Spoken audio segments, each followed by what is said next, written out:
समस्तदोष मशेष कल्याण गुणैकराशिं व्यूहाङ्गिनं ब्रह्म परं वरेण्यं ध्यायेम कृष्णं कमलेक्षणं हरिम् अंगे तु आमे वृषभानुजां मुदा विराजमाना मनरूपसौभगां सखी सहस्रैः परिसेवितां सदा स्मरेम देवीं सकलेशकां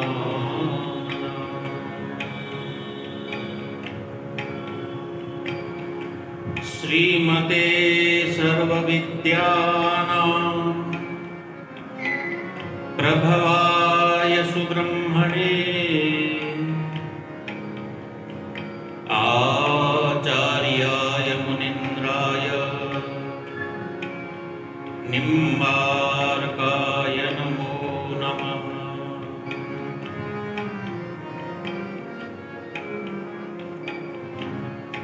अज्ञानतिमिरान्धस्य ज्ञानाञ्जनशलाकया चक्षुरुन्मीलितं येन तस्मै श्रीगुरुवे नमः।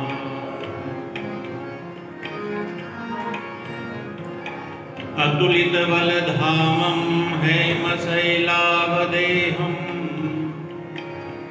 धनुजवनकृशानुं ज्ञानिनामग्रगण्यं सकलगुणनिधानं वानराणामधीशं रघुपतिप्रियभक्तं वातजातं नमामि।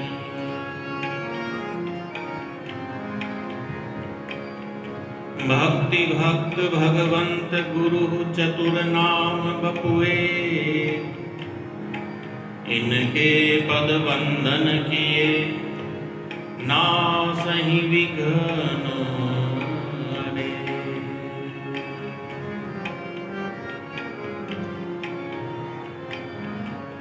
श्री राधा सर्वेश्वर भगवान की जय। श्री कृष्ण बिहारी जी महाराज की जय। श्री गिरधारी जी महाराज की जय। श्री निम्बार्क भगवान की जय। श्री सद्गुरुदेव भगवान की जय। गौ माता की जय। भारत माता की जय। सत्य सनातन धर्म की जय जय श्री राम। जय जय श्री राम। जय जय श्री राम।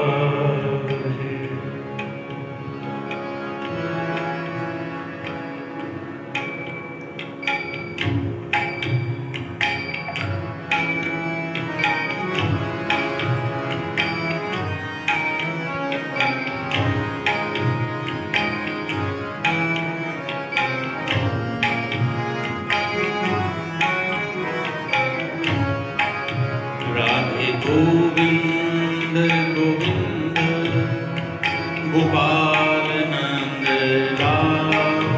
राधे गोविंद गोविंद गोपाल नंद लाल। राधे गोविंद गोविंद गोपाल नंद लाल। राधे गोविंद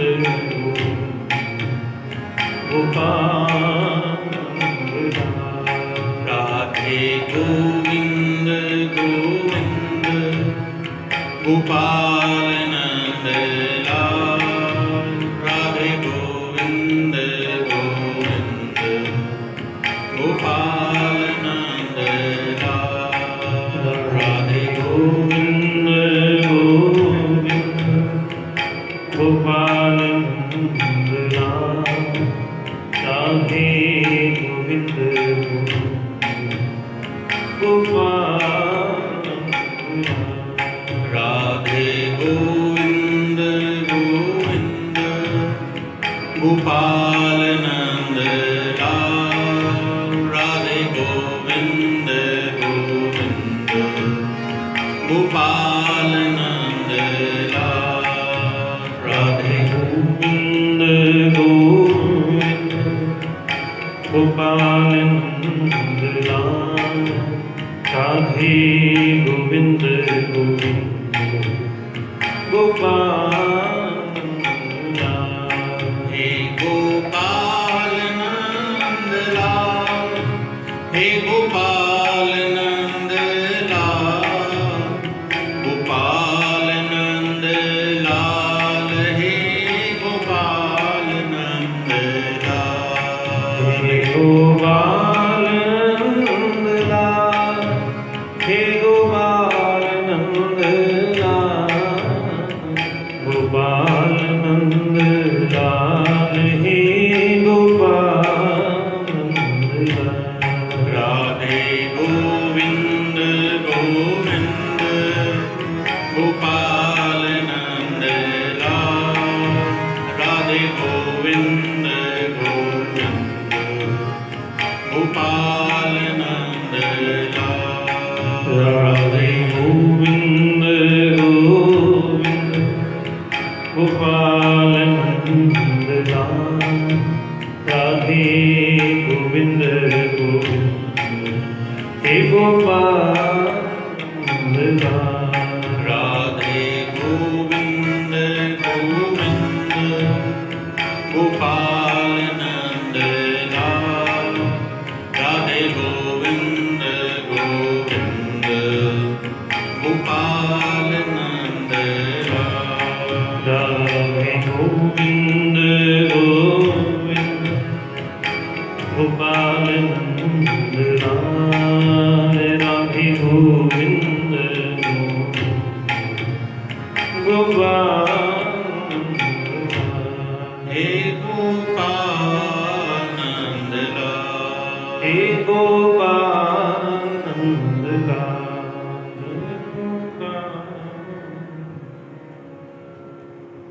बोली भक्त वत्सल भगवान की जय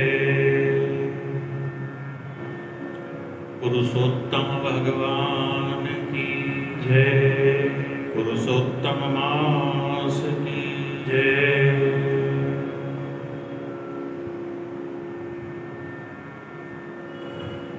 भक्ति भक्त भगवंत गुरु चतुर नाम बपुएक इनके पद वंदन किए नासहि विघ्न अनेक।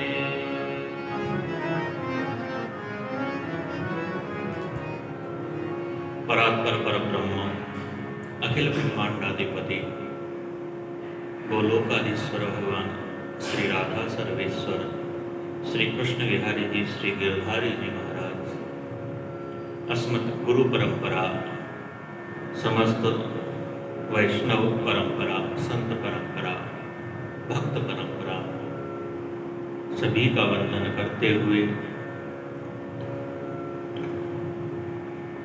परम पावन इस पुरुषोत्तम मास में पुरुषोत्तम भगवान श्री राधा सर्वेश्वर के चरणों में असीम अनुराग की प्राप्ति के लिए भगवान की प्रसन्नता के लिए परम भागवत भक्तों के इन चरित्रों का श्री नाभादास जी महाराज कृत भक्तमाल अपना आधार बना करके सत्संग रूपी इस नौका में सवार होकर के भगवान के ही सानिध्य में बैठकर हम लोग अपने समय का सदुपयोग कर रहे हैं।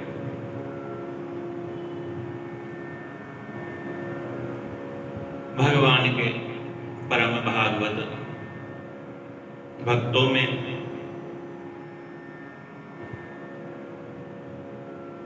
इस कलिकाल के अंदर जो परम भागवत भक्त हुए, जिन्हें साक्षात भगवान का अनुग्रह, भगवान की कृपा प्रसाद, भक्ति, यह सब प्राप्त हुआ, ऐसे भक्तों का चरित्र हम अवलोकन कर रहे हैं।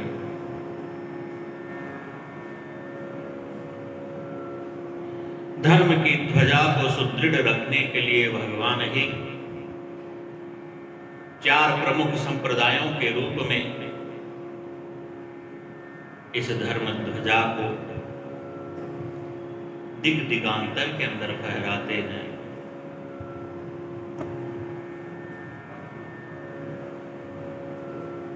चारों आचार्यों के रूप में साक्षात भगवान ही अवतरित हुए, भगवान के पार्षद अवतरित हुए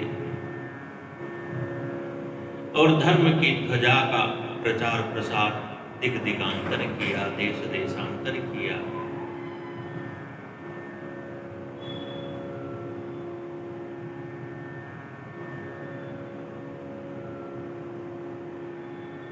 रामानुज और रामानंद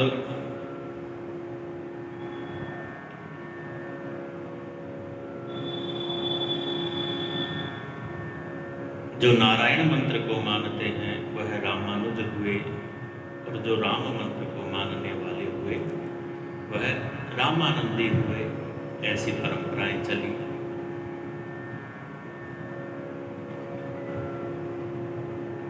श्री संप्रदाय का नाम मुख्य 4 संप्रदायों में आता है।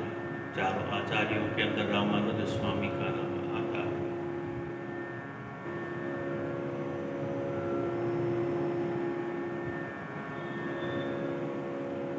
तो रामानुज और रामानंद यह 2 संप्रदाय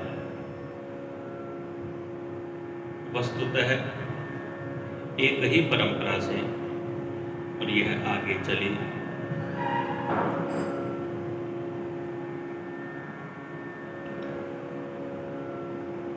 रामानंद जो आचार्य हुए हैं, इनके विषय में कहा भी गया,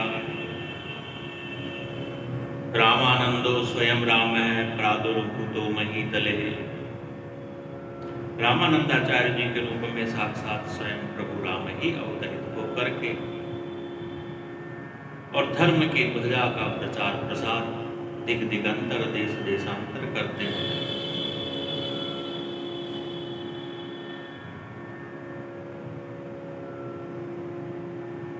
तो इस रामानंद संप्रदाय के अंदर,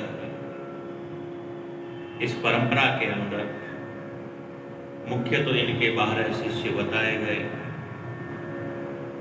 जिनमें कबीर, रैदास इत्यादि सभी आ जाते हैं।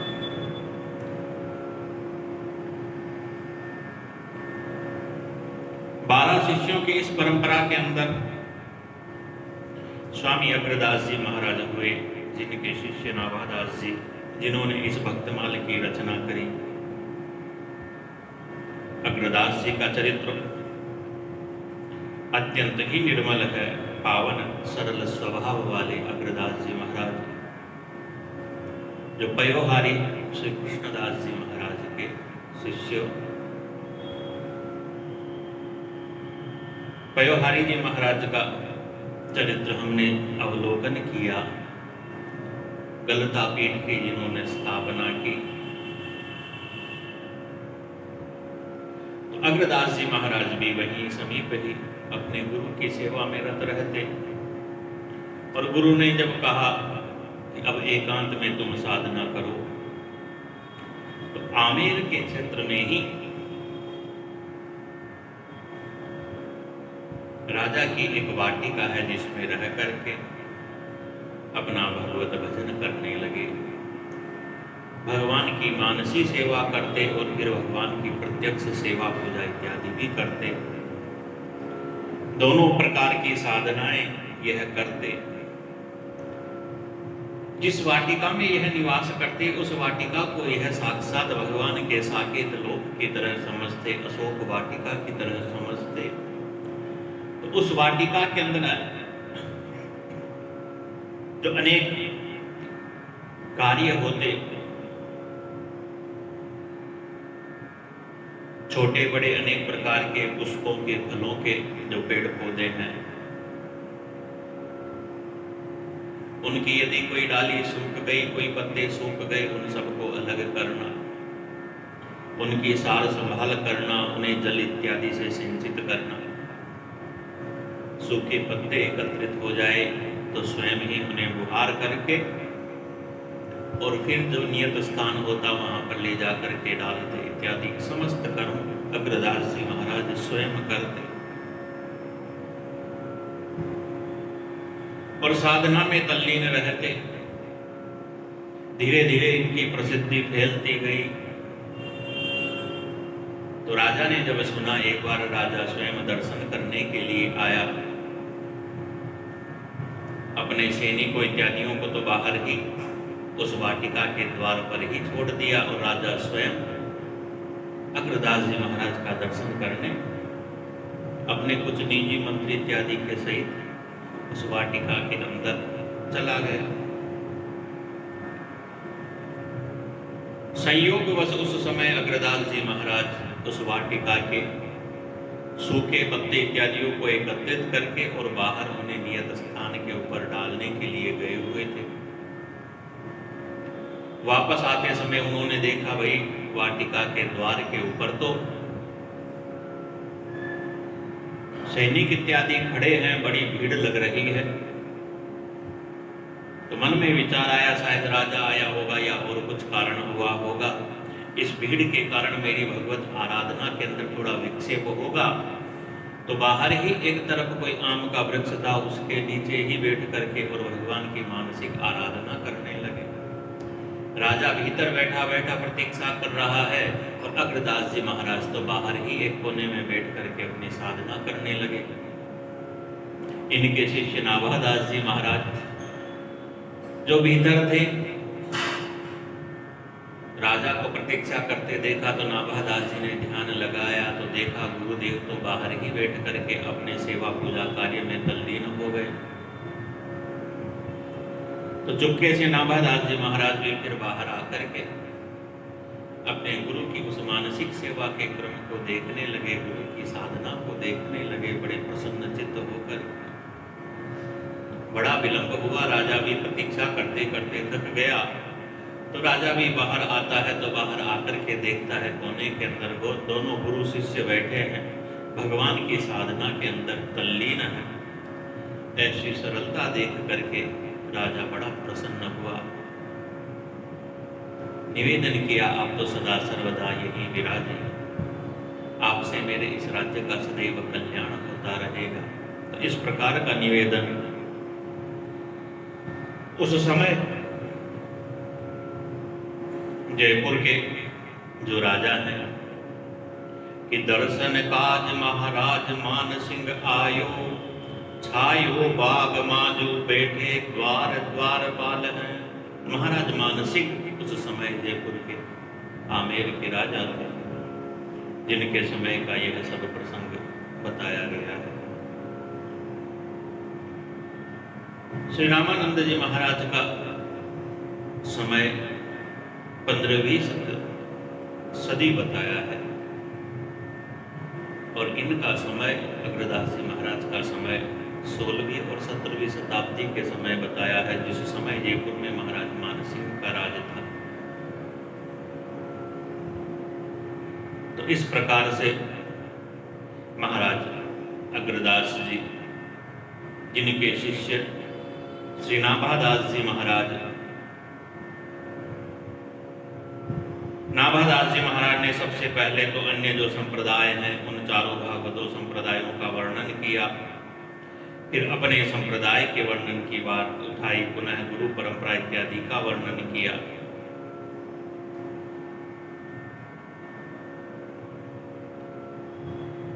इतना सब कुछ जब वर्णन कर दिया, फिर जिस प्रकार से वैष्णव संप्रदाय है, वैसे ही एक स्मार्त संप्रदाय है जिसके आचार्य श्री शंकराचार्य जी हुए। स्मार्त परंपरा शिव जी को मानने वाली ऐसी परंपरा भी कहते हैं। विद्वानों ने अपने अपने बुद्धि कौशल, अपने अपने ज्ञान के अनुसार इनका वर्णन किया है, इनकी परंपराओं का वर्णन किया, इनकी सेवा पद्धति इत्यादि का भी वर्णन किया। लेकिन भक्तमाल के अंदर श्री शंकराचार्य का जो वर्णन आता है वह वर्णन बड़ा ही सुंदर वर्णन।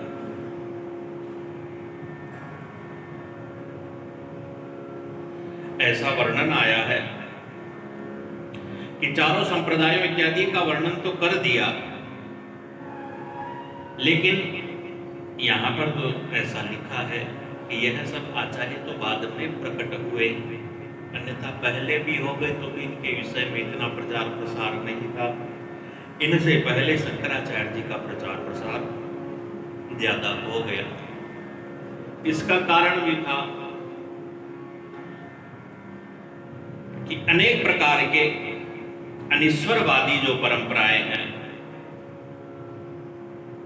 कि उत्श्रंखल अज्ञान जिते अनिश्वरवादी, बुद्ध कुतर्की जैन और पाखंडी आदि, विमुखनि को दियो दंड ऐसी सन्मार्ग आने, सदाचार की सीव विश्व कीरत ही बखाने, ईश्वरांश अवतार मही मर्यादा माही अघट, कलयुग धर्म पालक प्रकट आचारज शंकर सुभट। अनेक प्रकार के अनिश्वरवादीवाद उस समय प्रकट हो गए थे कलयुग के प्रारंभ में, कलिकाल के प्रारंभ में।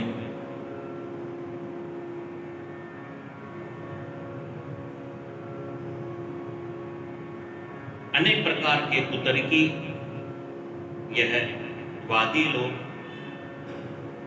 बुद्ध कुतर्की जैन और पाखंडी आदि,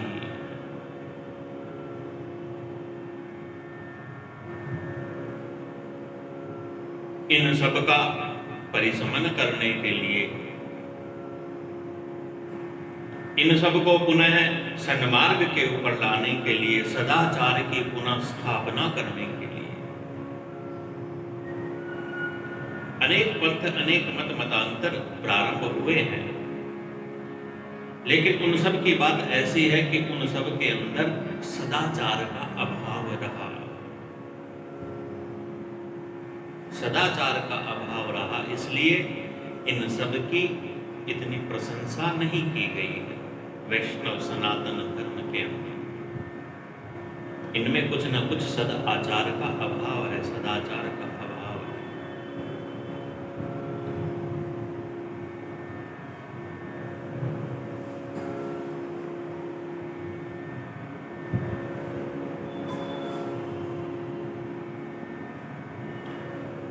हम लोग भी पढ़ते हैं भाई, आजकल बड़ा प्रसिद्ध भी हुआ महाभारत का और यह श्लोक है, अहिंसा परमो धर्मः।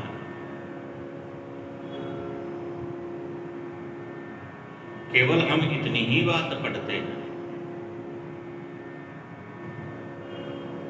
अहिंसा परमो धर्म। इसके आगे की जो लाइन आती है, अहिंसा परमो धर्म, धर्म हिंसा तथैव च, ऐसा करके है भाई धर्म की रक्षा के लिए यदि कुछ करना पड़े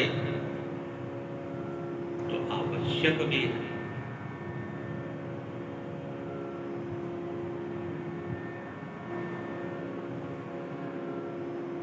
धर्म की रक्षा के लिए ही तो भगवान बार बार अवतार लेकर के आते हैं, दुष्टों का संहार करते हैं। अन्यथा तो भगवान संकल्प मात्र से ही सब कुछ कर सकते हैं, भगवान को आने की ही आवश्यकता क्या है। लेकिन ऐसा करने से धर्म की महिमा स्थापित नहीं होगी, इसलिए भगवान अवतार लेकर के आते हैं।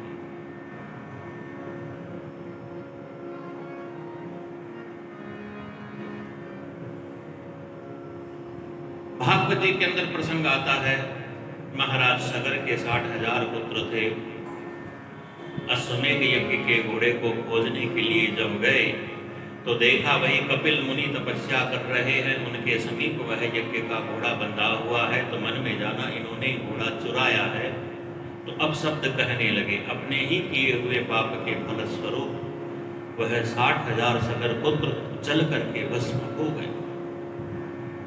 स्पष्ट वहां पर वर्णन है। कपिल भगवान ने न कोई क्रोध किया, न उन्हें कुछ किसी प्रकार का कोई ज्ञान, वह तो अपने ध्यान के अंदर लीन थे। लेकिन 60,000 वह सगर के पुत्र जल करके भस्मीभूत हो गए। इसी प्रकार से जो भी दुष्ट है, बुरा करने वाला है, वह यदि कुछ बुराई करता है तो अपने ही उस बुरे कर्म के परिणाम स्वरूप उसका अंत हो जाएगा।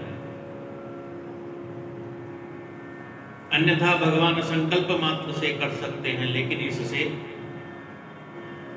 धर्म की महिमा कहां प्रकट हुई। भगवान मारते नहीं है किसी को भी।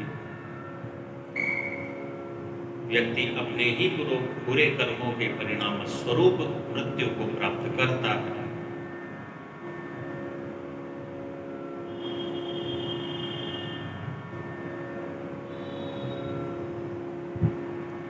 भगवान तो अकारण करुणा वरुणालय जिनको कहा गया, वे जो भगवान की भक्ति करे उसमें तो करुणा करते ही हैं, जो नहीं करता भगवान उस पे भी करुणा करते हैं।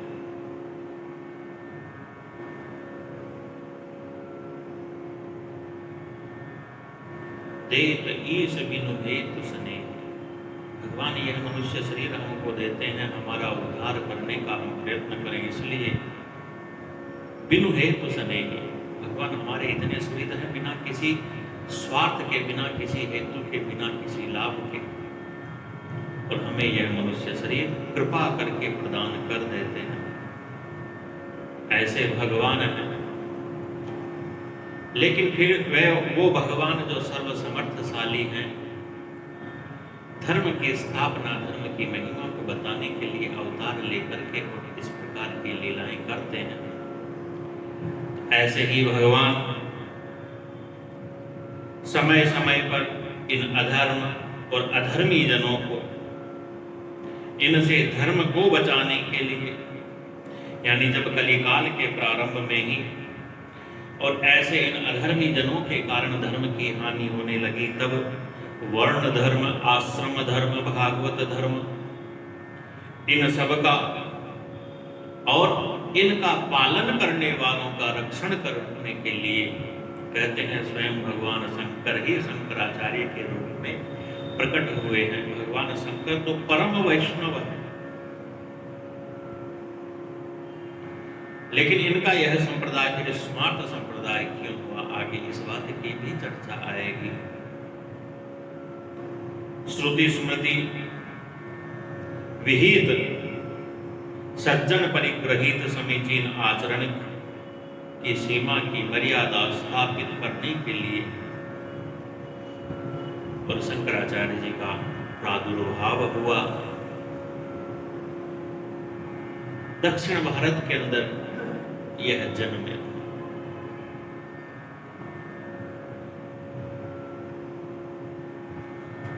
बचपन के अंदर ही कहते हैं उस समय मंडन मिश्र नाम का एक ब्राह्मण, जो बड़ा ही कर्मवादी था, कर्मकांडी था, कर्म को ही ईश्वर मानने वाला था, शंकराचार्य ने शास्त्रार्थ करके उसे निरुत्तर करके उसे अपना शिष्य स्वीकार किया। अद्वैत सिद्धांत की स्थापना की।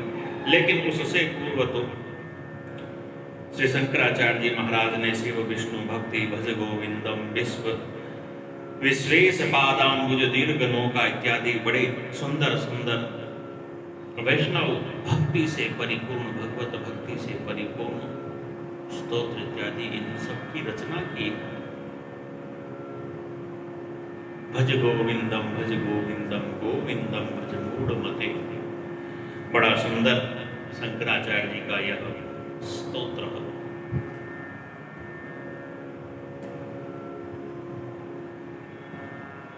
अधर्मी जनों को वाद विवाद करके शास्त्रास्त्र करके और शंकराचार्य जी महाराज ने परास्त किया है।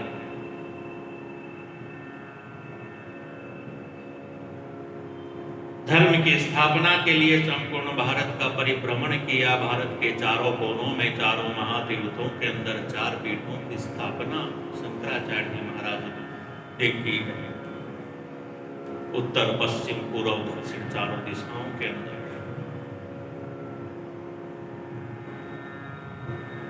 कहते हैं कि भगवत भक्ति का इन्हें बड़ा ज्ञान था, शास्त्रों का बड़ा ज्ञान था, लेकिन सांसारिकता का ज्ञान नहीं था।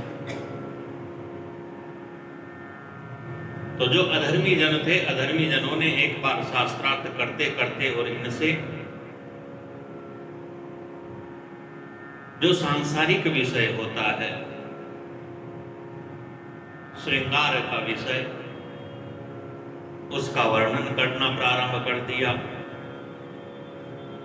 इस विषय से शंकराचार्य जी महाराज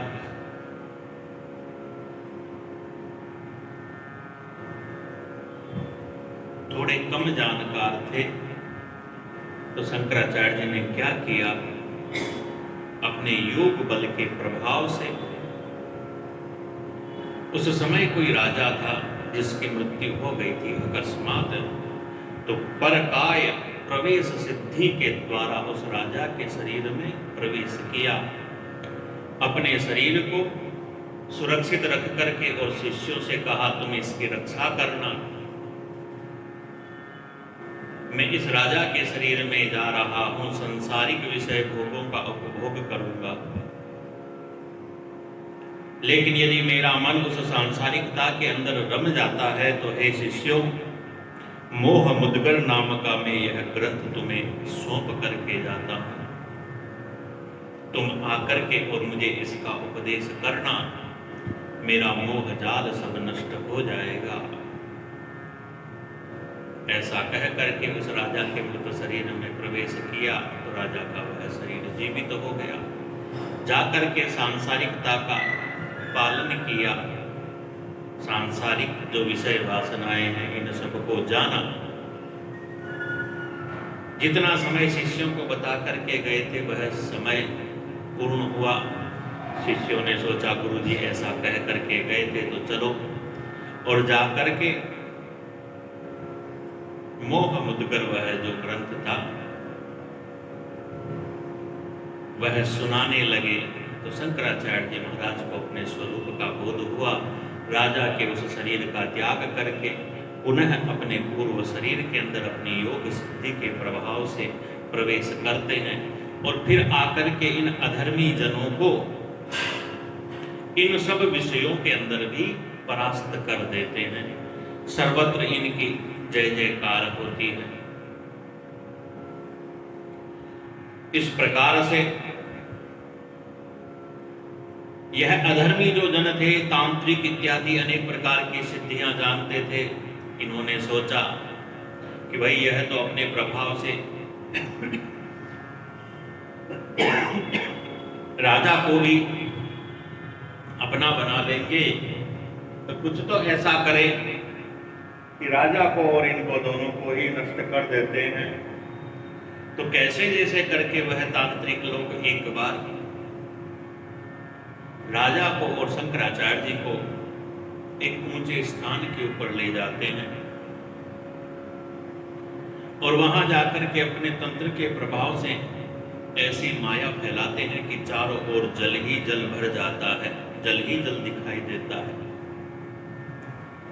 उसी समय एक नाव वहां पर आती है माया की बनी हुई।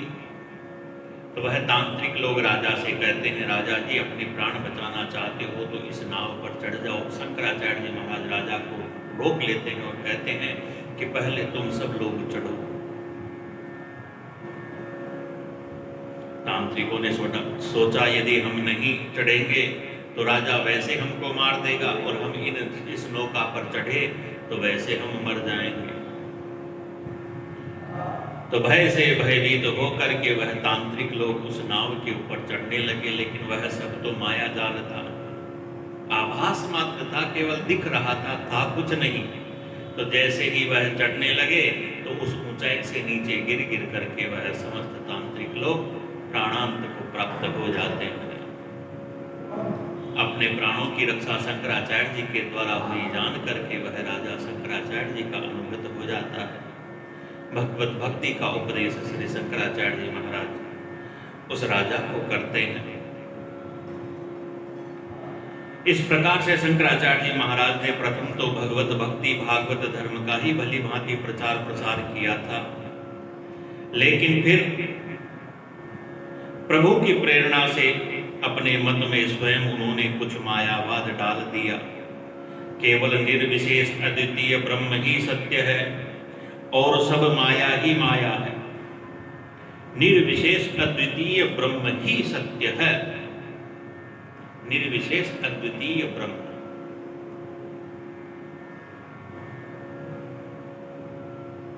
जैसा हम भागवत इत्यादि के अंदर कथाओं के अंदर अनेक बार सुनते हैं कि भाई भगवान नारायण से यह सब कुछ प्रकट हुआ, नारायण की नाभि कमल से ब्रह्मा जी हुए, ब्रह्मा जी ने सृष्टि की रचना की, वह नाभि कमल ही संपूर्ण लोकमय ब्रह्मांड का स्वरूप ऐसा आता है।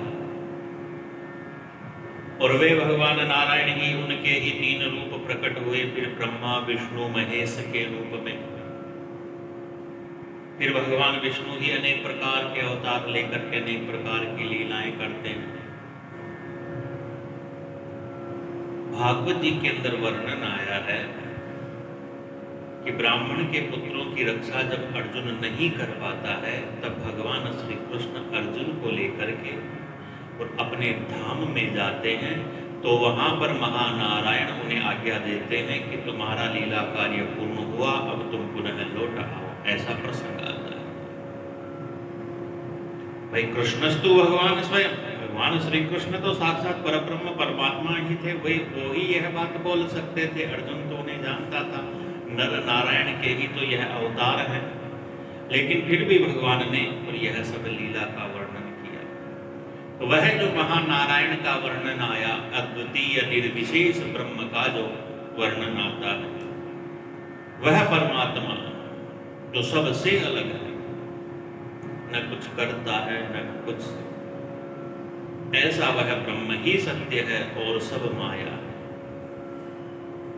यानी यह सब जो लीला विस्तार इत्यादि है, यह सब माया का ही स्वरूप शंकराचार्य जी ने बताया, अद्वैत सिद्धांत का फिर वर्णन किया है।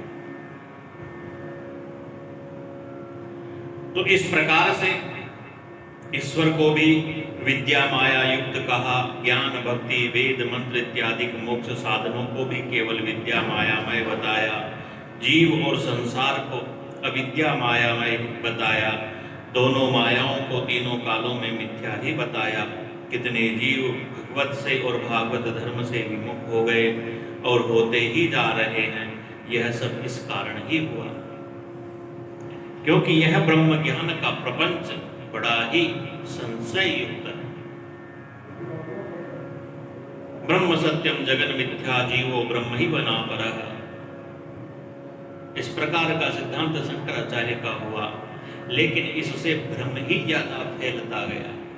तभी तो भगवान ने फिर चतुर्वैष्णव संप्रदाय के रूप में आकर के और अलग अलग सिद्धांतों की पुष्टता करके इस सिद्धांत के द्वारा जो मायावाद ज्यादा फैल रहा था, उसको थोड़ा शांत किया।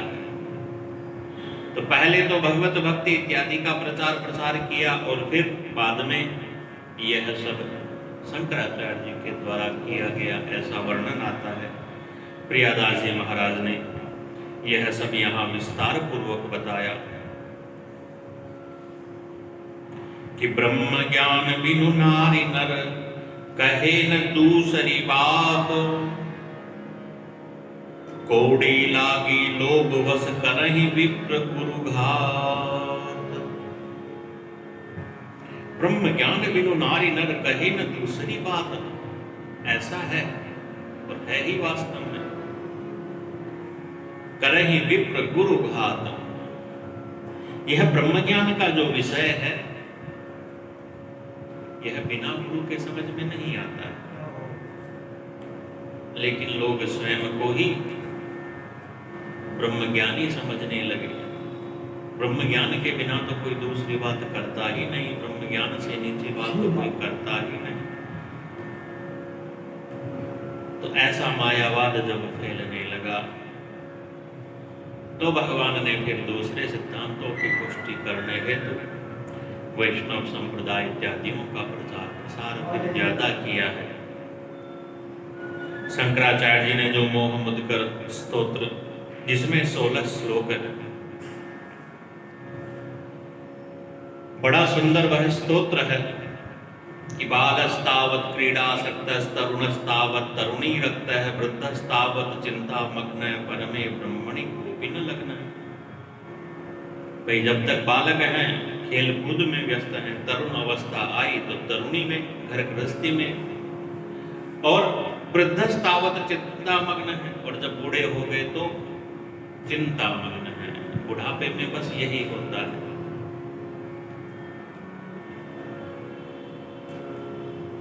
बुढ़ापे में तो बस चिंता ही होती, चिंतन नहीं होता।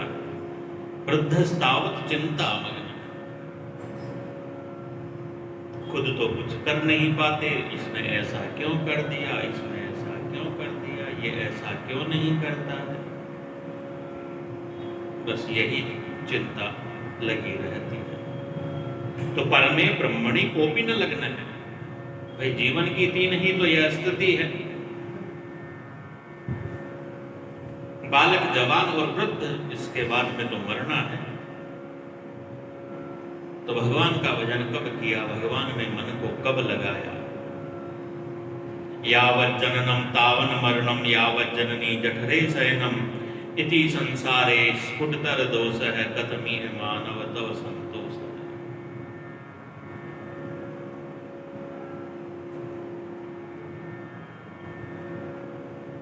बार बार जन्म, बार बार मरण, इस जीवन में संतोष कहाँ है, या कब है, या कैसे आएगा? यह मोह मुदगर स्तोत्र के और श्लोक यहाँ पर बताए गए हैं। क्षणमीह सज्जन संगति रेखा भवति भवार्णव तरणे नौका तत्वः चिंतय सततम चित्ते परिहर चित्तम नस्वर वित्ते। तत्व ज्ञान का चिंतन जो अपने चित्त में करता है, परिहर चित्तम नस्वर वित्ते है। नस्वर वित्त, नासवान जो वित्त है, जो सांसारिकता है, वह उसका हमारे मन से ध्यान कैसे हटेगा? तत्व ज्ञान के चिंतन करने से उसका ज्ञान हटेगा। क्षणमी है सज्जन संगति रेखा, एकमात्र सत्संगति ही ऐसी है। वह संगति चाहे क्षण भर की ही क्यों न हो। भवति भवार्णव तरणे नौका, इस भव सिंधु से तरने की नौका एकमात्र सत्संगति है, सत्संग। सत्संग की बड़ी महिमा है।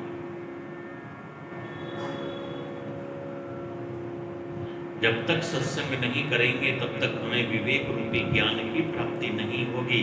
जब तक विवेक नहीं होगा तब तक हमारे मोह का नाश नहीं होगा। बिनु सत्संग विवेक न होई।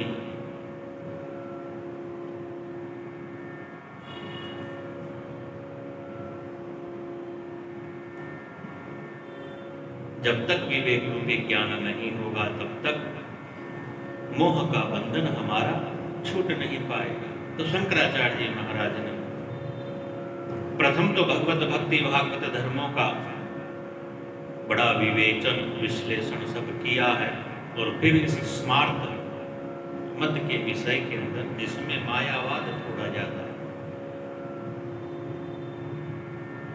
इसको समझना बड़ा ही कठिन है, हर किसी के बस की बात भी नहीं है।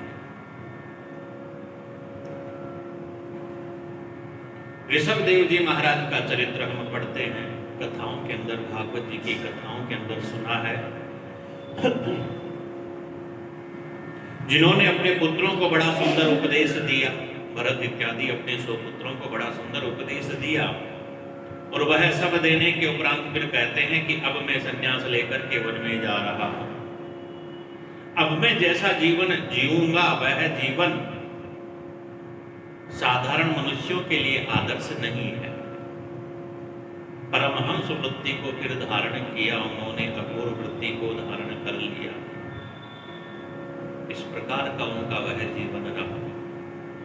तो कुछ ऐसे चरित्र हैं, कुछ ऐसे कथाएं भी आती है जो सर्वसाधारण के लिए नहीं, उस समय की उन परिस्थितियों के लिए यह सब उस समय हुआ। फिर उसके बाद में यह सब वैष्णव संप्रदायाचार्य जिन्होंने पुनः वैष्णव सनातन धर्म को प्रतिष्ठापित किया, इसका प्रचार प्रसार किया, दिग दिगांतर के अंदर धर्म की ध्वजा को फहराया। तो शंकराचार्य जी के 4 शिष्य हुए, 4 पीठों की उन्होंने स्थापना की, और आज भी वर्तमान में भी यह सब धर्म के मुख्य स्थान है। कली काल में तो क्या है भाई, श्रद्धा है तो श्रद्धावान लोग इन सब को मानते हैं, और श्रद्धा नहीं है तो भाई कलयुग का मनुष्य तो ऐसा है कि बिना स्वार्थ के तो अपने माता पिता को ही नहीं मानता है। इसीलिए तो इस आधुनिक समय के अंदर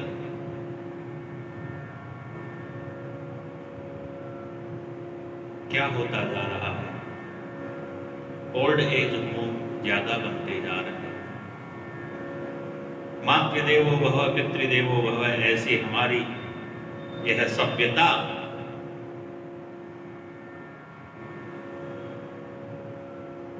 लुप्त होती जा रही है। जिसने जन्म दिया उसका उपकार तो हम कभी भूल ही नहीं सकते। उन माता पिता को भी छोड़ देते हैं, उनका त्याग कर देते हैं। अरे हमारा धर्म तो वह था जब माता पिता की आज्ञा का पालन करने के लिए पुत्र त्रिभुवन के राज्यों का परित्याग करके वन में चले जाते। हमारी सभ्यता तो वह है, हमारी संस्कृति तो वह है, जब पिता ने पुत्र की युवावस्था मांगी तो पुत्र ने प्रसन्न होकर के दे दी। पिताजी यह आपका ही दिया हुआ शरीर है, आपके काम आ जाए, इससे बड़ा अहोभाग्य मेरा क्या होगा। ऐसा महाराज गुरु ने कहा। तो यह हमारी संस्कृति, यह हमारी धरोहर। लेकिन इस कलिकाल के अंदर, जिस कलिकाल में अधर्म का ज्यादा ही प्रभाव है, सब कुछ उल्टा हो रहा है। तो कौन इन मान्यताओं को मानता है? जो श्रद्धावान है वह मानते हैं, जो श्रद्धाहीन है, जो धर्महीन है। धर्मेण हीना पशुभिर समान, धर्म से हीन तो पशुओं के समान होता है। तो जो धार्मिक जन है वह सब इन मान्यताओं को मानते हैं। जो अधार्मिक है, धर्म से हीन है, उनके विषय में तो कहना ही क्या। तो इस प्रकार से स्मार्त परंपरा के आचार्य शंकर स्वामी का भी वर्णन किया। भक्तमाल में अब कलयुग के परम वैष्णव भक्तों का वर्णन प्रारंभ होता है। ऐसे ऐसे भक्त जिन्होंने भगवान की साक्षात कृपा को, भगवान के साक्षात दर्शन को, भगवान के साक्षात कृपा रूपी प्रसाद को इस कली काल में भी प्राप्त किया। यह कलयुग कैसा है कि कलयुग सम नहीं आन युग, जो नर करि विश्वास, गाय गाय हरि भक्ति यस, भवतरु बिनहि प्रयास। कलयुग सम नहीं आन युग, जो नर करि विश्वास। वैसे तो कलयुग को अधर्म का साथी बता दिया, लेकिन यदि वास्तविकता में देखा जाए तो कलयुग के समान कोई दूसरा युग नहीं। कलयुग में केवल भगवान का गुणगान करने मात्र से, भगवान का कीर्तन करने मात्र से इस भव सागर से जीवात्मा तर जाता है। भागवत जी के अंदर भी आया है, कृते अध्यायते विष्णु त्रेतायाम यदितो मकई द्वापरे परिचर्यायाम कलौ तत् हरि कीर्तनात् कलौ केशव कीर्तनात्।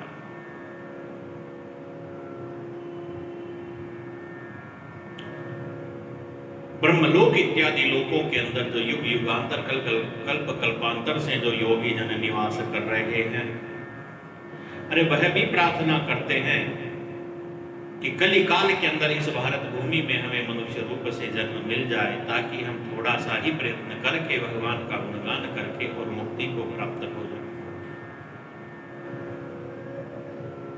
तो ऐसे यह परम भक्त जो इस कलिकाल के अंदर अपनी भक्ति के प्रभाव से भगवान को भी बस में कर लेते हैं, उन भक्तों का यहाँ पर वर्णन प्रारंभ होता है।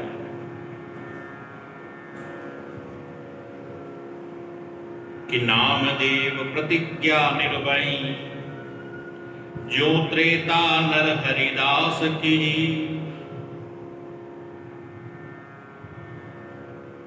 सबसे पहले जिनका वर्णन आया वे भगवान के भक्त जिनका नाम नामदेव है। भगवान ने इस प्रकार से इनके ऊपर कृपा की जैसे त्रेता नर हरिदास की, जिस प्रकार से और त्रेता युग के अंदर भगवान नरसिंह ने प्रहलाद जी के ऊपर कृपा की, उनकी प्रतिज्ञा निभाई।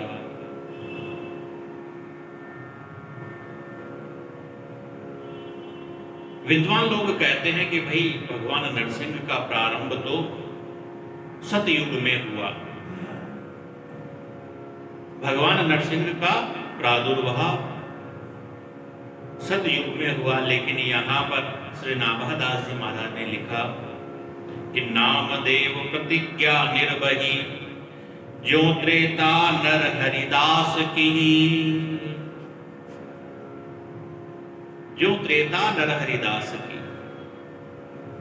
प्रियादास जी महाराज ने इसका वर्णन करते हुए कहा कि भाई जिस प्रकार से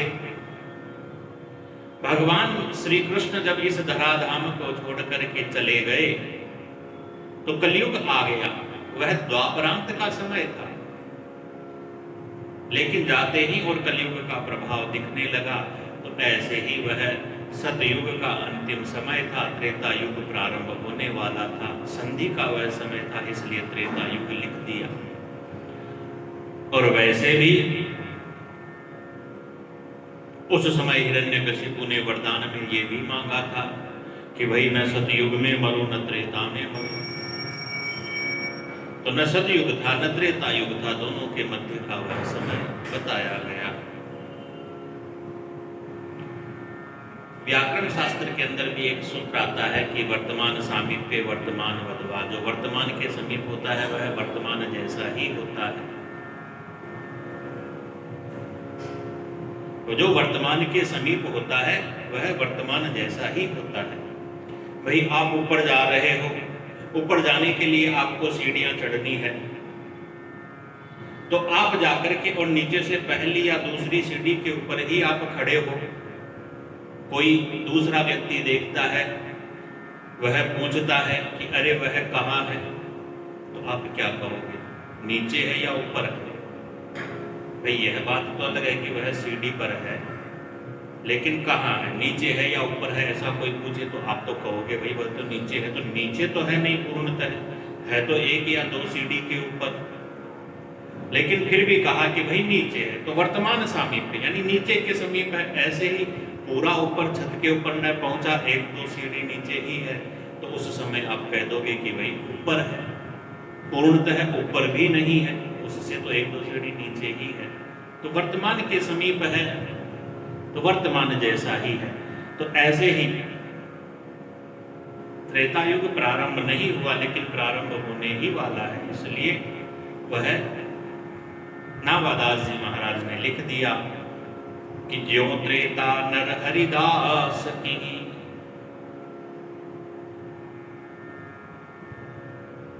तो इस प्रकार से जैसे प्रहलाद जी की प्रतिज्ञा को निभाया, प्रहलाद जी की भक्ति के महत्व को प्रकट किया, तो वैसे ही नामदेव जी की प्रतिज्ञा का, इनकी भक्ति का निर्वहन भगवान ने किया। बाल दशा विठ्ठल पानी जाके पियो, मृतक गौ जीवाय परचो असुरन को दियो। अनेक कथाओं का वर्णन श्री नामदेव जी महाराज का आता है, क्योंकि इससे पहले जिन भी भक्तों का वर्णन आया है उन सब का वर्णन तो पुराणों इत्यादियों के अंदर भी आया है, लेकिन अब जो यह कली काल के भक्त हैं, इनका वर्णन तो कोई पुराणों में आया नहीं, इनका वर्णन तो भक्तमाल में ही आया है। तो अब इन भक्तों के चरित्र विस्तार पूर्वक भक्तमाल के अंदर बताए गए।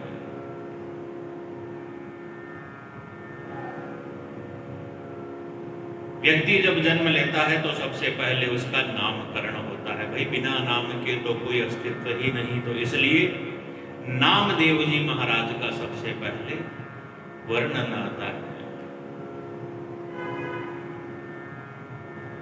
और कोई नाम हो तो याद रहे या न रहे, भाई इनका तो नाम ही नामदेव है, तो यह तो याद रह जाएगा। तो सबसे पहले नामदेव जी महाराज का चरित्र आता है। बड़े अद्भुत अद्भुत इनके चरित्र हैं। नाभादास जी महाराज ने जो छप्पय में वर्णन किया वह तो संकेत मात्र से प्रत्येक और जो भी चरित्र हैं उनकी सूचना देने वाला है। और फिर प्रियादास जी महाराज ने अपने छंदों में उनका विस्तार पूर्वक और उन सब लीलाओं का वर्णन किया है। नामदेव जी महाराज, जिनके नाना का नाम वामदेव बताया गया है, भगवान के परम भक्त वह भी थे। यह कबीर के समकालीन मध्यकालीन समय के ही भक्त हुए हैं। जाति से छिपा बताए गए हैं।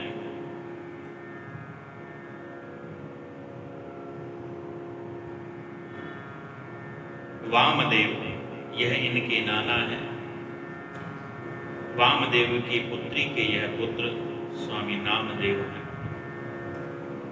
इनके जन्म की कथा बड़ी ही विचित्र है।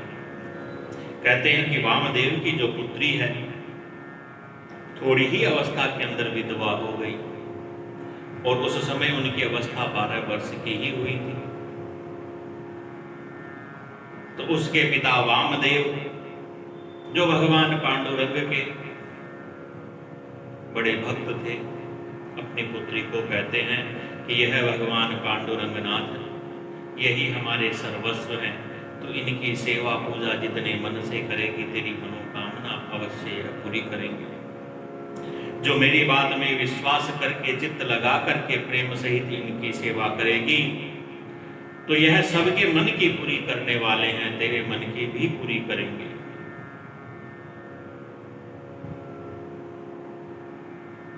तो वह पुत्री भगवान की बड़े तन मन से सेवा करने लगी।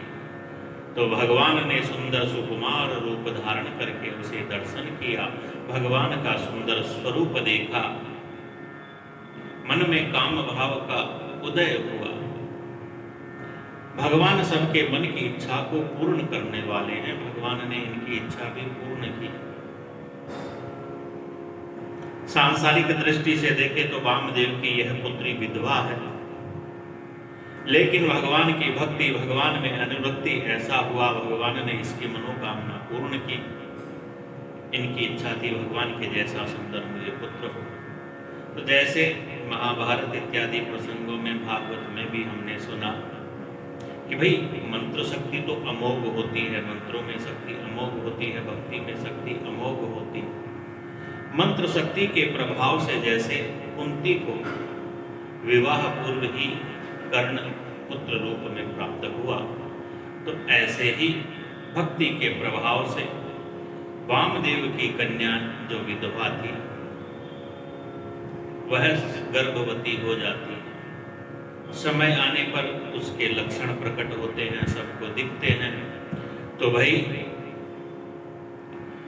कि विधवा को गर्भता की बात चली ठोर ठोर, दुष्ट सिर मोरने की भई मन भाई। अब भाई जो दुष्ट लोग हैं उनके तो मन की बात हो गई, उन्हें तो चाहिए, वह तो दूसरे में छिद्र ढूंढते रहते हैं ताकि उसकी बदनामी कर सके। तो दुष्टों को यह जब बात पता चली, वामदेव जी तक यह बात पहुंची, तो वामदेव जी ने अपनी पुत्री से पूछा। पुत्री ने सारी बात बता दी। पिताजी आपने ही तो कहा भगवान की भक्ति करो, भगवान की सेवा पूजा मन लगा करके करेगी तो तेरी सारी इच्छाएं पूर्ण हो जाएगी। भगवान ने मेरी इच्छा पूर्ण की। और उसी दिन रात्रि के अंदर स्वयं भगवान भी स्वप्न में आकर के और वामदेव जी से कहते हैं, भक्त तुम्हारी पुत्री निष्कलंकिनी है, उसके चरित्र पर किसी प्रकार का कोई कलंक नहीं, वह सत्य कहती है।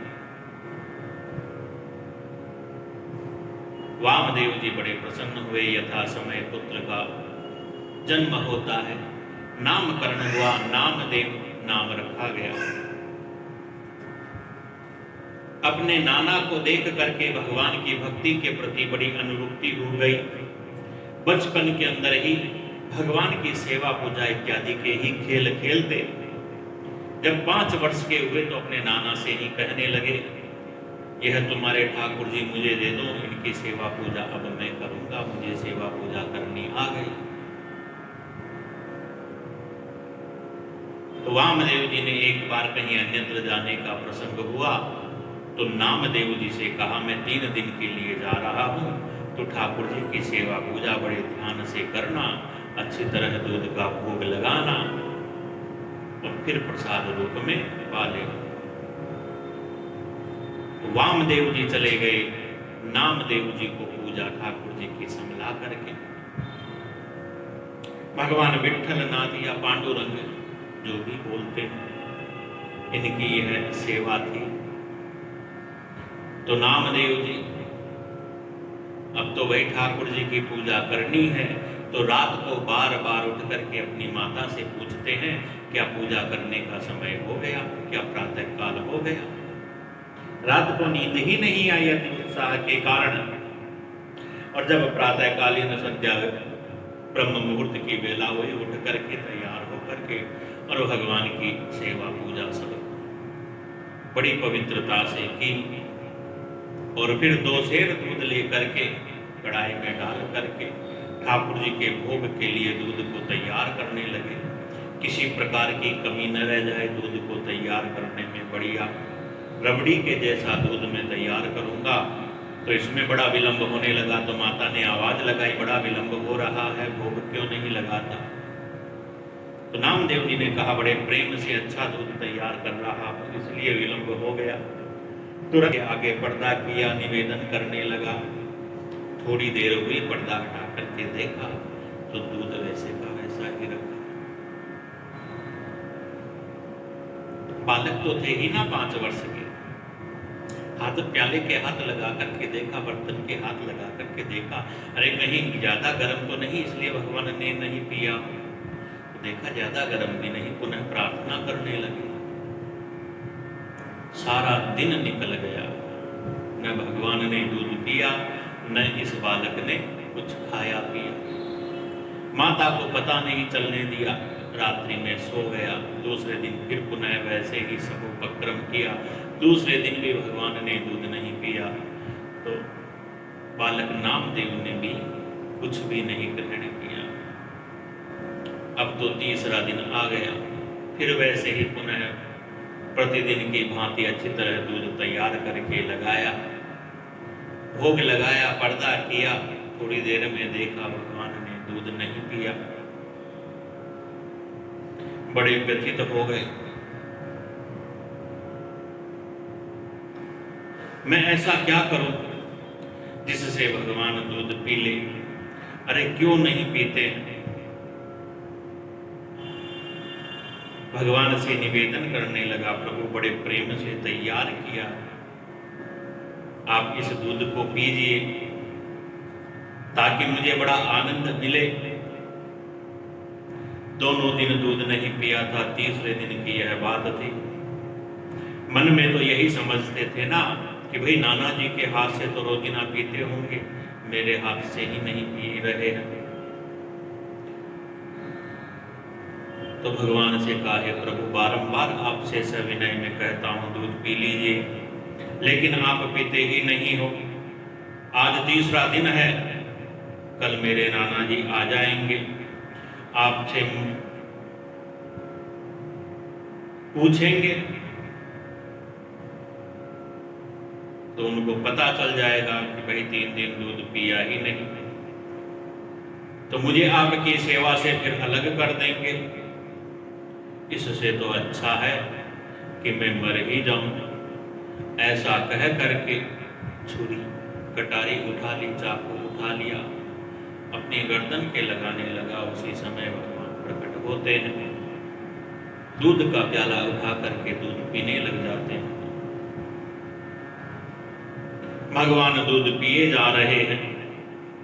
भगवान कहते हैं, अरे बालक ऐसा मत कर, देख मैं दूध पी तो रहा हूं। दूध जब पीने लगे, थोड़ा सा दूध प्याले में रहा तो नामदेव जी बोल पड़े चिल्ला करके, अरे भगवान मेरे लिए भी तो कुछ रहने दो, क्योंकि आपका प्रसाद सदैव नाना जी मुझे देते थे और मैं पीता था, आप तो सारा ही पीने के लग रहे हैं।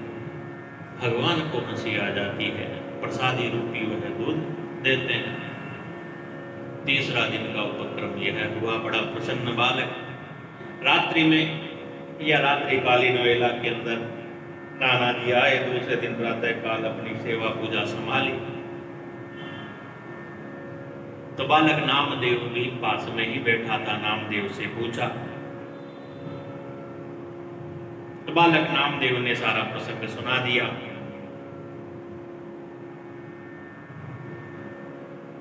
किस प्रकार से मैं सेवा पूजा करके भोग लगाता था। अरे नाना जी आपको एक बात बताऊं,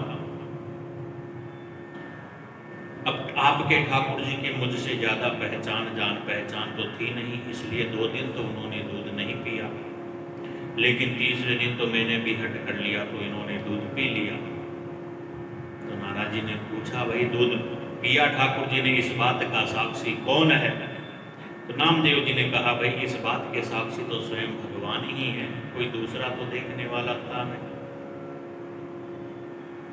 तो नामदेव जी के नाना जी ने कहा, आज भी तुम ही सेवा करो, हम भी देखते हैं भगवान दूध पीते हैं या नहीं पीते। तो आज भी नामदेव जी तैयार होकर के भगवान की सेवा पूजा करके दूध तैयार करके भोग लगाते हैं, लेकिन भगवान दूध नहीं पी। अत्यंत हठपूर्वक फिर नामदेव जी ने कहा, अरे ठाकुर जी कल तो तुमने दूध पी लिया था, आज नहीं पीते हो, मुझे झूठा बनाते हो। आपको पता है ना वह छुरी अभी भी मेरे पास रखी है। जैसे ही ऐसा कहा भगवान फिर प्रकट होकर के दूध पीते हैं। वामदेव जी महाराज प्रभु का दर्शन करके धन्य होते हैं। अपनी ठाकुर सेवा सदैव के लिए भक्त नामदेव को संभला देते हैं। ठाकुर जी की सेवा पूजा प्राप्त करके बड़े प्रसन्न चित्त हो जाते हैं।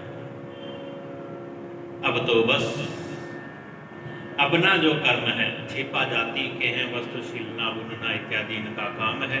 जो कुछ भी आता है उससे अपना निर्वहन करते हैं, अपने ठाकुर जी के भोग लगाते हैं, संत सेवा करते हैं। इनकी महिमा धीरे धीरे धीरे धीरे बड़ी फैलने लगी। तो कहते हैं उस समय कि नृप सोमलेच बोली कहीं मिले साहिब को, दीजिए मिलाए करामात दिखराइए। राजाओं का भी राजा यानी उस समय का जो बादशाह था उस तक बात पहुंची तो उसने बुलाया और कहा, अपनी करामात दिखाओ। हमने सुना है तुम साहिब से मिले हो, भगवान से मिले हो, भगवान का दर्शन किया है, कुछ करामात दिखाओ। नामदेव जी मना करने लगे, अरे कुछ नहीं, मैं तो अपनी आजीविका से अपना जीवन निर्वहन कर रहा हूँ, संत सेवा करता हूँ।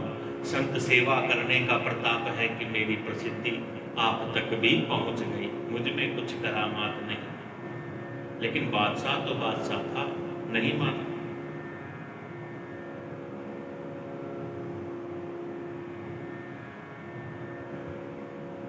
बादशाह ने कहा, देखो यह एक मरी हुई गाय है, यदि तुम इसे पुनः जीवित कर देते हो तो तुम अपने घर जा सकते हो।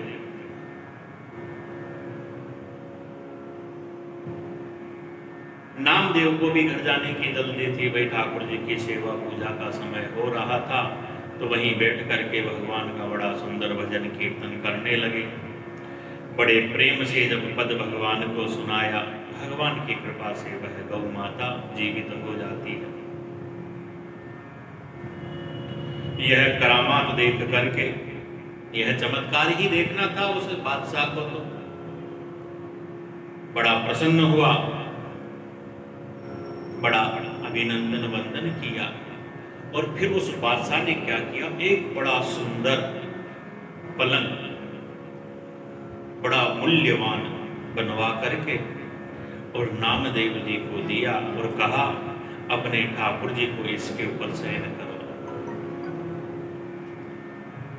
नामदेव जी ने उस पलंग को अपने ही माथे पर रख लिया।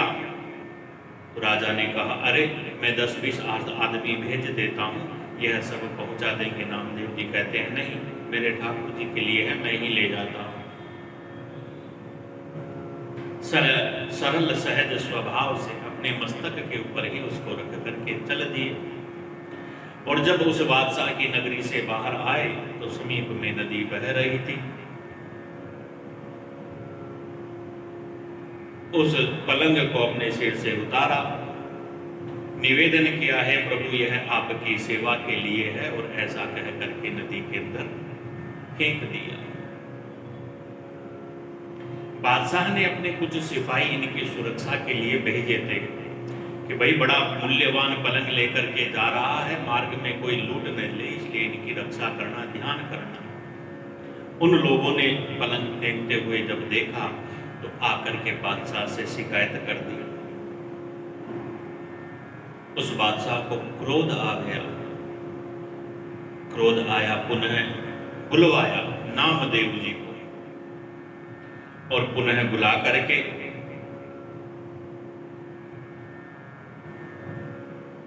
राजा नामदेव जी से कहता है कि अरे भक्तराज,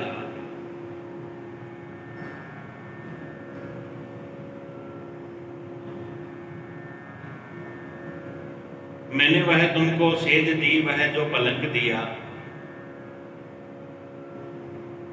वह लाके और मुझे दिखला दीजिए, क्योंकि मुझे वैसा ही पलंग और बनवाना।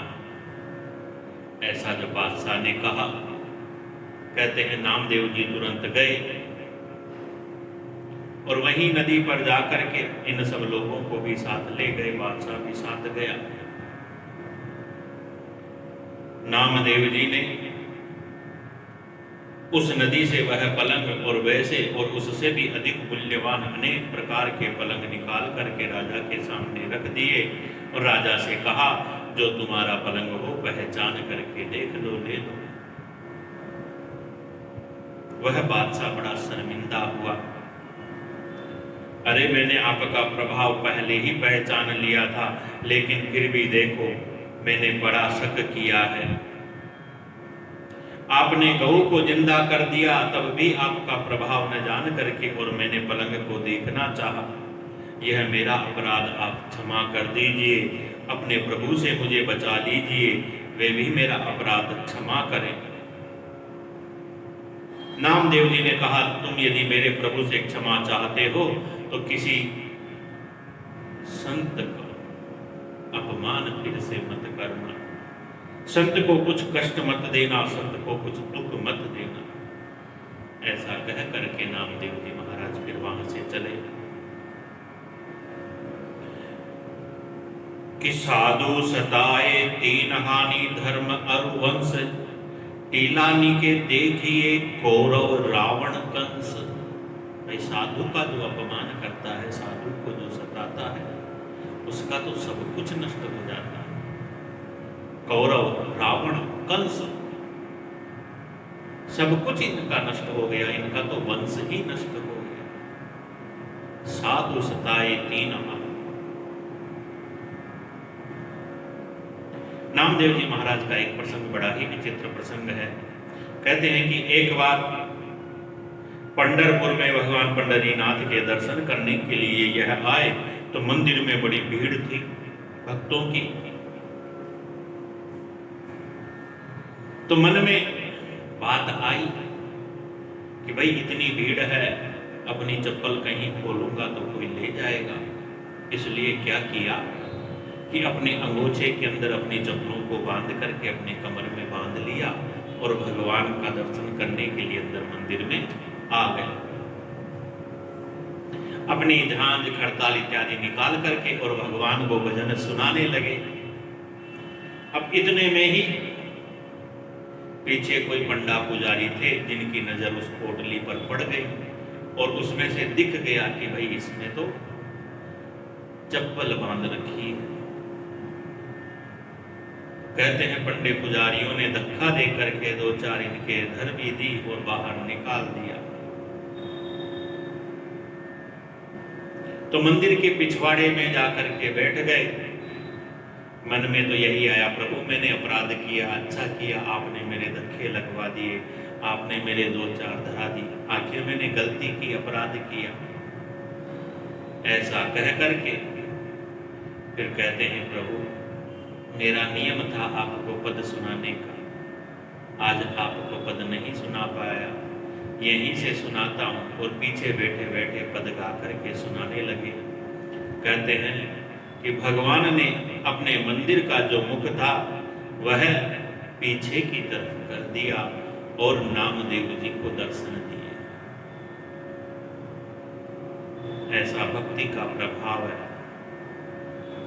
जब यह अद्भुत दृश्य देखा उन पंडे पुजारियों ने सब आकर के नामदेव जी के चरणों में गिर पड़े। तुम्हारी भक्ति की महिमा बड़ी अनंत है। तो ऐसे श्री नामदेव जी महाराज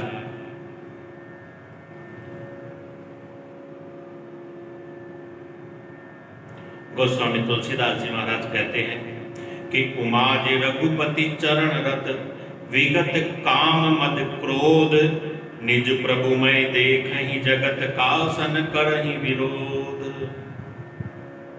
भाई पंडे पुजारियों ने धक्के दे करके निकाला तो भी इन्होंने यही अपने मन के अंदर भाव लिया कि प्रभु मैंने ही गलती की, इसलिए आपने मुझे धक्के दिलाए, मेरा अपराध था जिसकी और सजा मुझे मिल गई। इस प्रकार से नामदेव जी महाराज का यह चरित्र एक बड़ा ही विचित्र चरित्र श्री प्रियादास जी महाराज वर्णन करते हैं कि ओचक ही घर मांझ सांझ ही अग्नि लगी, बड़ो अनुरागी रही गई सो डारी है। कहे अहो नाथ सब कीजिए जो अंगीकार, हंसे सुकुमार हरि मोहे को निहारी। कहते हैं कि नामदेव जी महाराज की जो झोपड़ी थी, जो कुटिया थी, एक बार उसमें आग लग गई। जब आग लग गई, भाई नामदेव जी महाराज तो भगवान के बड़े अनुरागी थे, सब में भगवत रूप ही देखा करते थे। इसलिए जब देखा कि उस झोपड़ी की आग में जो जो वस्तु अग्नि में जाने से बच गई, स्वयं अपने हाथों से उस वस्तु को उठा करके और अग्नि में डालने लगे और कहने लगे अहो नाथ सब कीजिए जो स्वीकार। हे प्रभु यह भी आप स्वीकार करो, यह भी आप स्वीकार करो। जब ऐसा भाव देखा, सब प्रेम वचन सुन करके भगवान वहीं प्रकट हो गए। हंस करके पूछने लगे अरे नामदेव, क्या अग्नि में भी और मुझे ही तुम देखते हो? अग्नि को भी मेरा ही रूप मानते हो क्या, जो इस प्रकार से सब कुछ अग्नि में भेंट कर रहे? नामदेव जी कहते हैं प्रभु यह घर आपका ही है, तो इसमें आपको छोड़ करके दूसरा कौन आ सकता है? यह घर आपका है तो आपको छोड़ करके दूसरा इसमें कौन आ सकता है?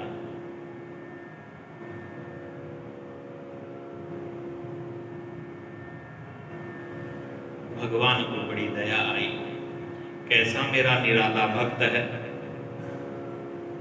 कहते हैं बड़े प्रसन्न हो करके फिर उस दिन रात्रि को ही भगवान ने नामदेव जी की जो झोपड़ी है उस झोपड़ी की अग्नि के कारण जो अस्त व्यस्त हो गई उसकी मरम्मत की, और स्वयं उस झोपड़ी की जो छान होती है ना, छत, घास फूस की जो छत बनती है, छान जिसको हम अपनी भाषा में बोलते हैं, तो वह छान स्वयं भगवान ने अपने हाथों से छपाई, अपने हाथों से सब और बनाया। अब भगवान बनाए तो वही सुंदर तो बननी ही है। तो प्रातः काल सब लोग आकर के उस छप्पर की और सुंदरता को देख करके बगड़े चकित होने लगे। अरे पूछने लगे, अरे यह छप्पर किससे और छपाया, यह छान किससे बंधवाई, कितनी सुंदर है, हमें भी बताओ, हम भी अपनी छान उसी से छवा लेंगे, वह जो मांगेगा वह उसको देंगे। तो नामदेव जी महाराज कहते हैं, भाइयों, जिसने यह छान छाई है वह छान छाने वाला रुपए पैसे लेने वाला नहीं है। अरे उस पर तो अपना तन मन प्राण सर्वस्व न्योछावर कर दो, तब वह ऐसी छावनी स्वयं ही छा देता। अनेक भजनों के अंदर और यह प्रसंग, यह बात हम सुनते भी हैं। तो इस प्रकार से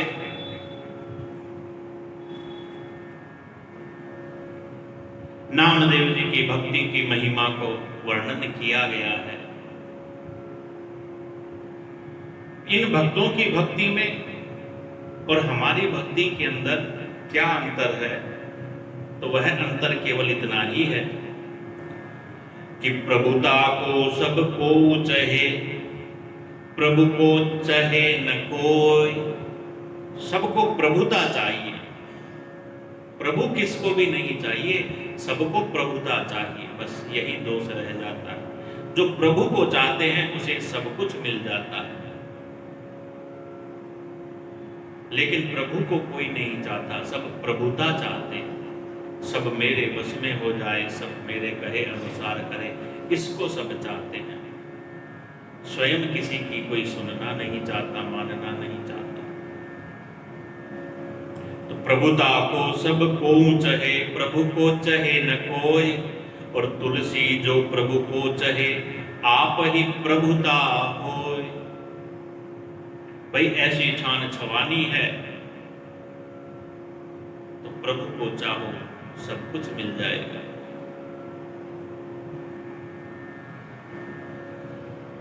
नामदेव जी महाराज का यह प्रसंग बड़ा ही सुंदर प्रसंग है कि सुनो और परचे जो आय न कवित मांझ, बांझ बही माता क्यों न जो न मन पागी है। हूँ तो एक साह तुला दान को उछाह भयो, दियो पुर सब रहो नाम देव रागी है।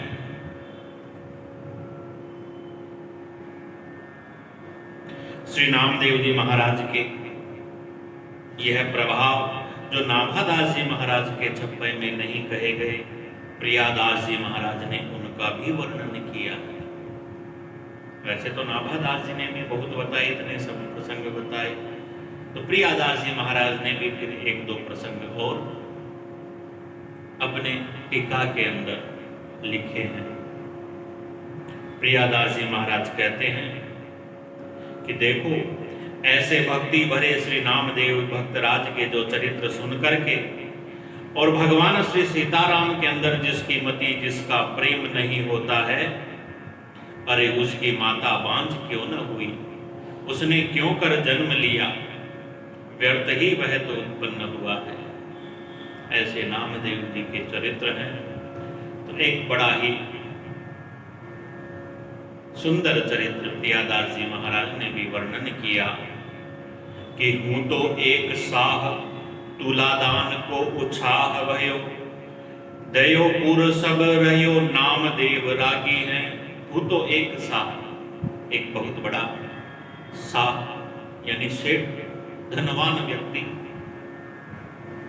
बड़े उत्साह से उसके मन में सोने का तुलादान करने का और संकल्प हुआ, तो उसने तुलादान किया। तुलादान ऐसा होता है भाई, अपने भार के बराबर और वह वस्तु तोल करके और फिर बांटी जाती है। उसे सोने का तुलादान करने था, तो अपने भार के बराबर सोना तोल करके फिर उस सोने को सब में बांटा। तो दयोपुर सब, सारे नगर को दे दिया, लेकिन रहो नाम देवरागी। अब नामदेव जी को कुछ चाहिए नहीं था, इसलिए वह लेने नहीं गए, उनको नहीं मिला, वह रह गए। अब उस सेठ के तो मन में था भाई उनको भी मैं दूं, तो अपने आदमी भेजे। नामदेव जी ने कहा भाई मुझे नहीं चाहिए, ऐसा कह करके उन व्यक्तियों को वैसे ही लौटा दिया। तो बड़ी प्रार्थना करके स्वयं गया।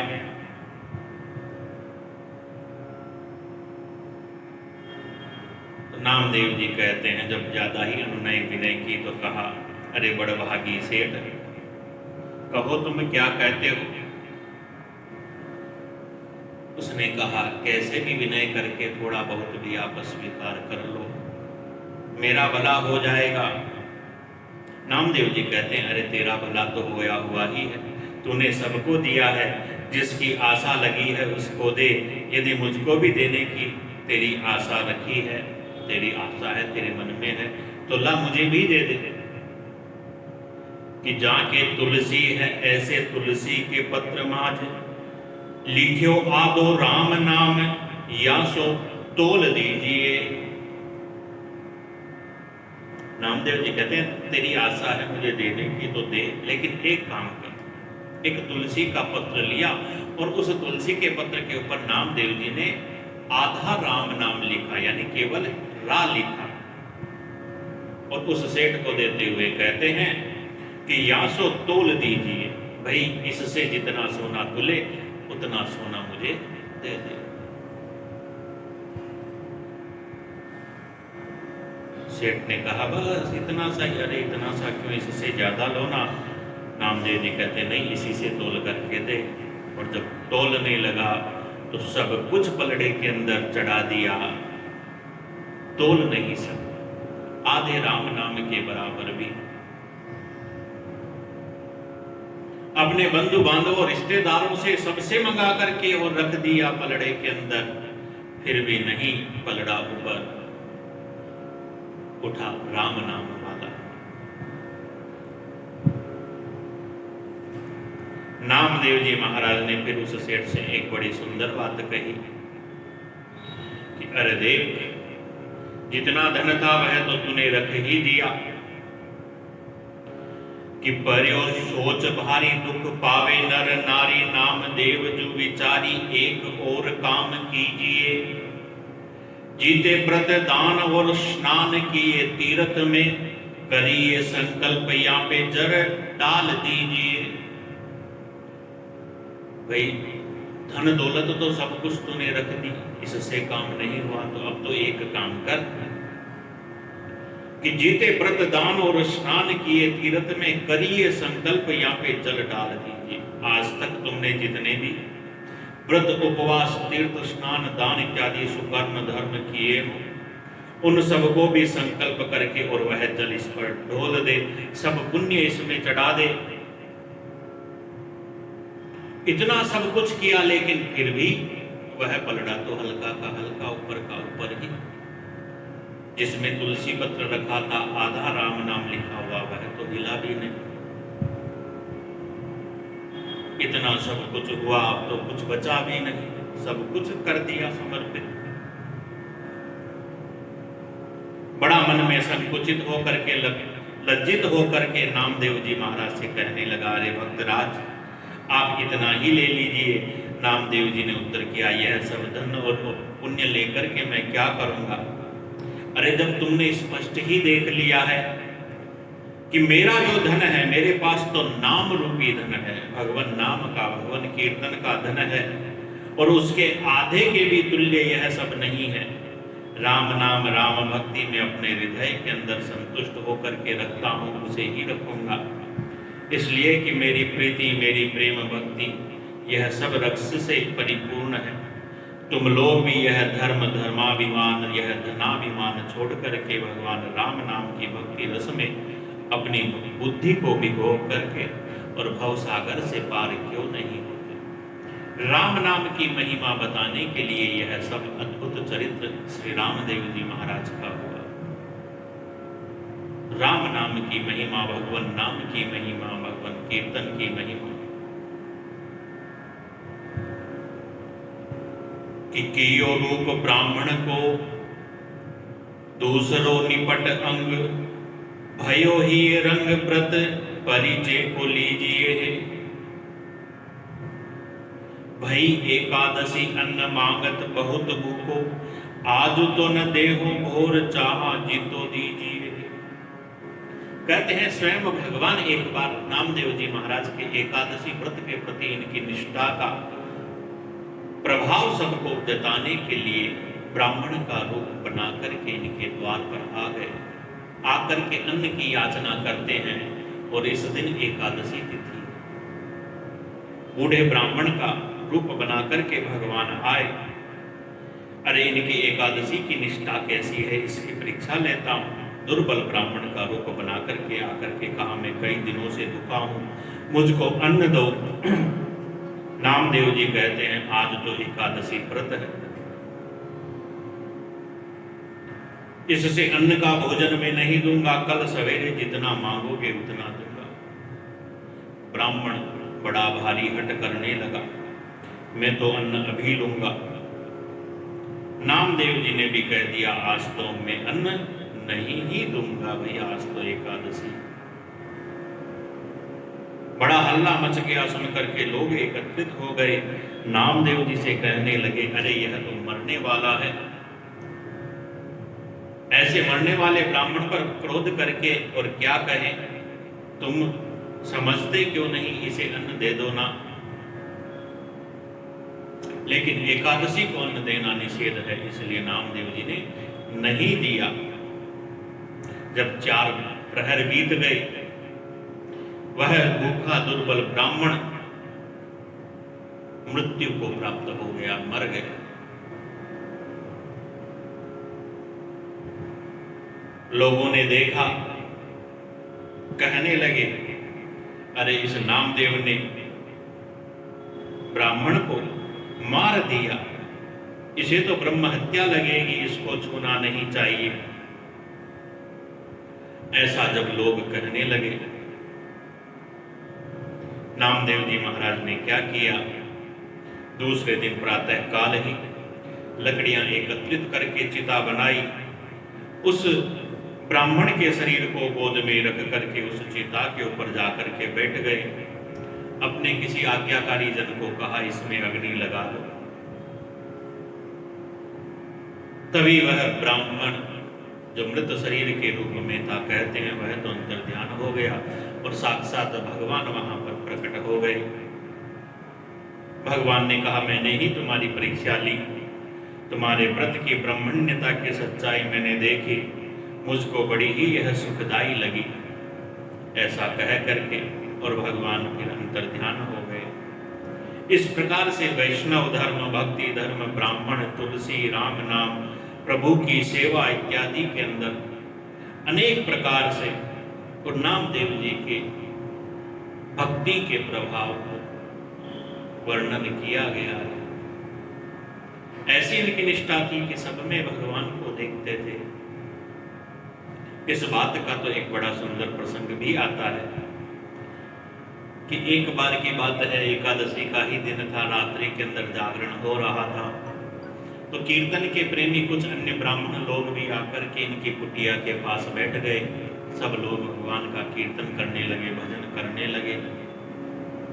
भजन करते करते इन भक्तों को प्यास लगी, तो स्वयं ही जलाशय में जल लेने के लिए नामदेव जी महाराज गए।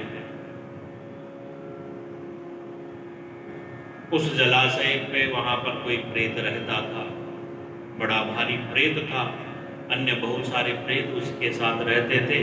तो वह सब आकर के नामदेव जी को डराने लगे। नामदेव जी महाराज डरे नहीं,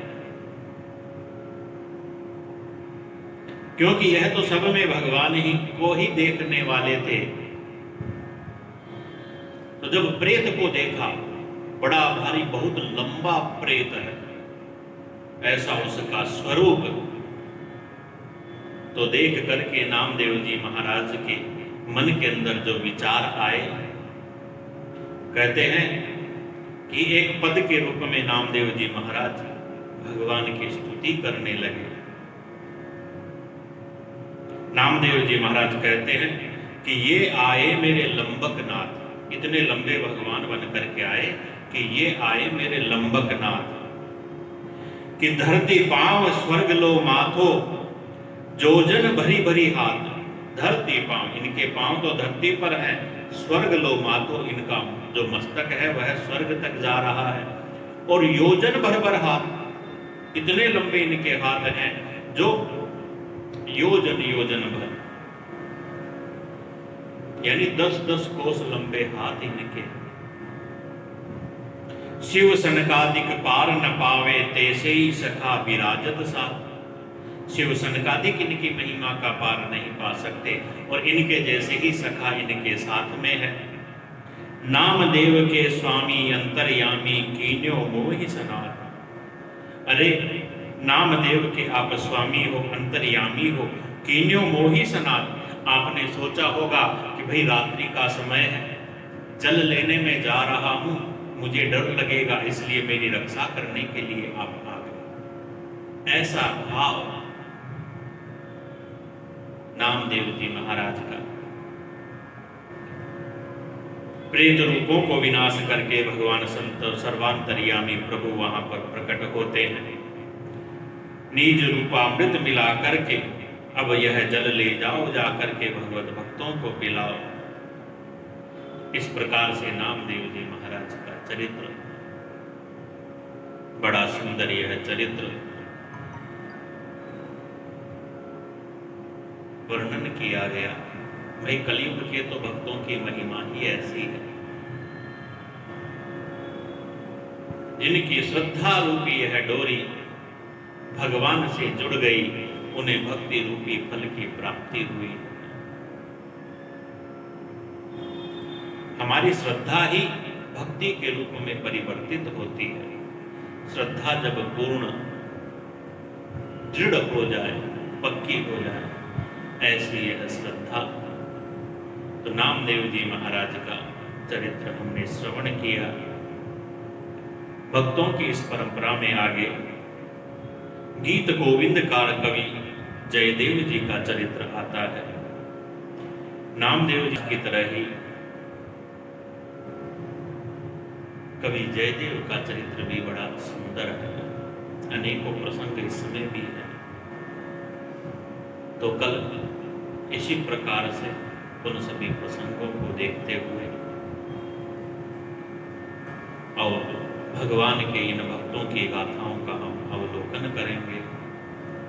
सबकी मंगल कामना के लिए भगवान के मंगलमय चरणारविंदों में अपने इन सत्संग रूपी पुष्पों को समर्पित करते हुए, भगवान नाम का कीर्तन करते हुए आज के इस मंगलमय प्रसंग को विराम करते।